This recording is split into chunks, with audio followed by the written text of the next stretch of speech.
Hello, it's immigration attorney Christian Zeller, and today is Saturday, August 15th, and this is your weekly immigration update. In fact, today I have a couple of very important H-1b updates. First, the USCIS announced that more H-1b numbers have become available. And two, our Department of State announced how to get a national interest exception for an H-1b if you're stuck outside the United States. So let's talk about the new H-1b numbers first. If you're an H-1b visa applicant or an H-1b employer, you're already painfully aware of the annual H-1b visa lottery by which hundreds of thousands of qualified applicants and employers make a run for roughly 85,000 H-1b visa numbers. Every year, there are more applicants than visa numbers available, and it was no different this past April.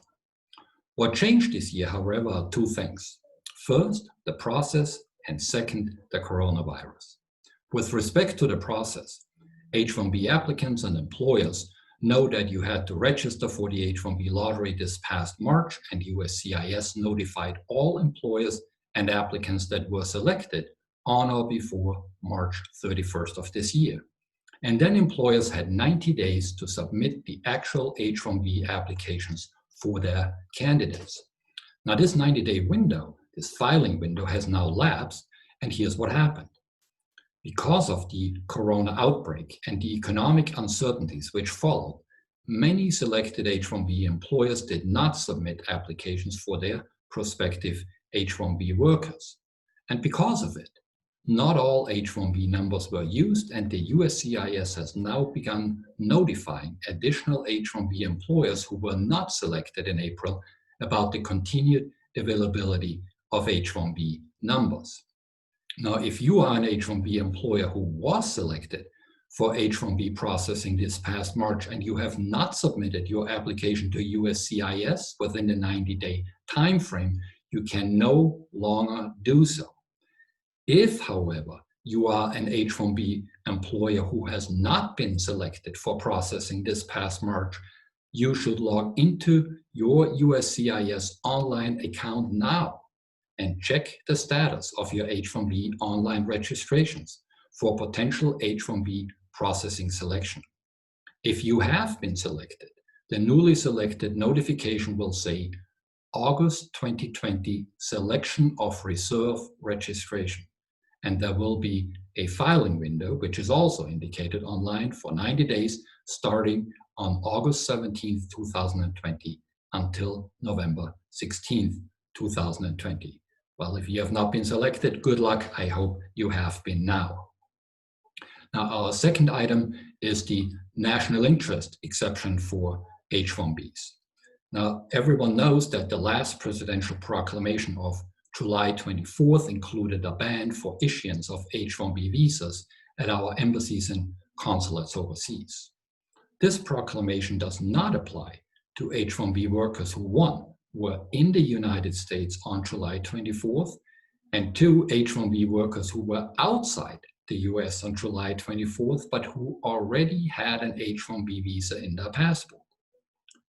So the proclamation applied to every H-1B applicant who was outside the US on July 24th and who did not have an H-1B visa issued on or before July 24th. So the national interest exception is for those applicants who are H-1B qualifiable but could not get an H-1B visa issued before July 24th. According to our Department of State, here are some examples how you might qualify for the national interest exception for an H-1B. First, travel by applicants seeking to resume ongoing employment in the United States in the same position with the same employer in their same H-1B classification, because forcing employers to replace employees in this situation may cause financial or other undue hardship to these employers. Second, travel by technical specialists, senior level managers, and other workers whose travel is necessary to facilitate the immediate and continued economic recovery of the United States. What consular officers do, they may determine that an H-1B applicant falls into this category when at least 2 of the following 5 indicators are present. And here they are. First, the petitioning employer has a continued need for the services or labor to be performed by the H-1b non-immigrant in the United States. The labor condition application approved by the Department of Labor during or after July 2020 are more likely to account for the effects of the COVID-19 pandemic in the US and its recovery for a petitioner's business than the LCAs approved by the Department of Labor before July 20th, because this indicator is only met if the consular officer is able to determine from the visa application that the continuing need for the petitioned worker with the US employer still exists. Second, the applicant's proposed job duties or position within the petitioning company indicate the individual will provide significant and unique contributions to an employer meeting a critical infrastructure need.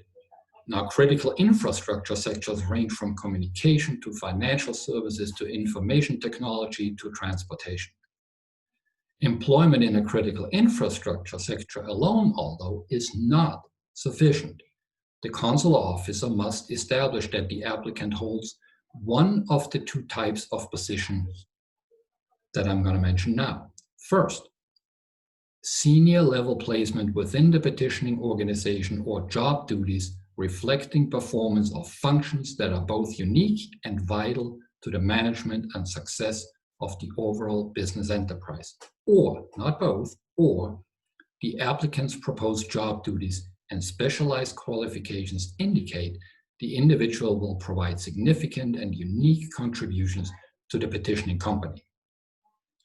The third item, the wage rate paid to the H-1b applicant meaningfully exceeds the prevailing wage rate by at least 15%, because when an H-1b applicant will receive a wage that meaningfully exceeds the prevailing wage, it suggests that the employee fills an important business need where an American worker has not been available.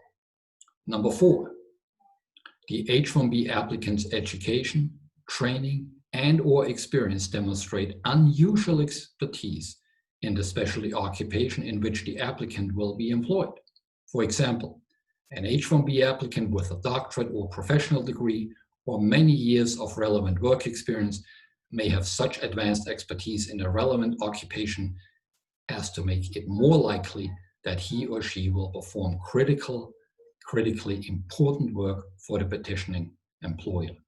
And finally, number 5, the denial of the visa would cause financial hardship to the US employer, such as the employer's inability to meet financial or contractual obligations, the employer's inability to continue its business, or a delay or other impediment to the employer's ability to return to its pre-COVID-19 level of operations. So there you have it. Those are the exceptions for the national interest, exceptions for H-1b visas. And of course, if you want to read up on those on your own, I encourage you to go to our Department of State's webpage. All you need to do is type in www.travel.state.gov. That's www.travel.state.gov.